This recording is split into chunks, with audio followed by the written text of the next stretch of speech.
The 2020 Ford Escape is all new for this year, and as such, it comes with a bevy of standard tech. Let's check it out.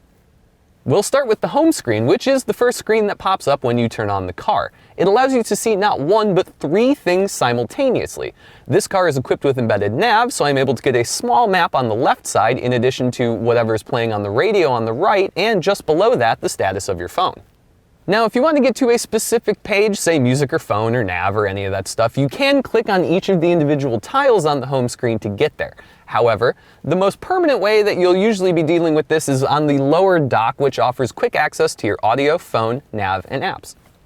So we'll start diving through those tabs a little bit. On the bottom left here, we have audio, which is pretty self-explanatory. You have your AM, your FM, your HD radio, your Sirius XM if you're paying for that subscription or on the free trial membership. Other than that, you can also play music through not only Bluetooth, but also the direct USB connection. Now, if your phone isn't running Apple CarPlay or Android Auto, which many people do, you can still have it wired through Bluetooth to make calls. A quick tap of the phone button on the bottom dock brings up your recent call lists, your contacts, and it lets you set a do not disturb or fiddle with your text messages. There's a lot to do in there. Now, again, if you're not using Apple CarPlay or Android Auto for your navigation, and you've spec'd the car correctly, you do have embedded nav in the vehicle, even in the lower trims, which is a nice touch. Clicking over to the nav tab brings up, well, a map. It's pretty self-explanatory. You can zoom in, you can zoom out, you can set it to 3D or 2D, however you want it. What you're really interested in, though, is the search button on the top left. That lets you enter an address, a POI, or an intersection, really anything that comes to mind. If you want coffee or you know the address of where you're going, type it in, system does the rest.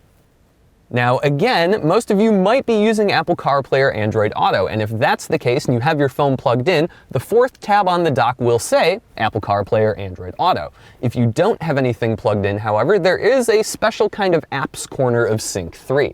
Clicking over to this tab brings up the available mobile apps for the vehicle. Now, this one comes with Sirius XM Travel Link that lets you look at a traffic list or fuel prices or movie listings, any of that kind of usual Sirius XM stuff. There's a couple extra secrets in here.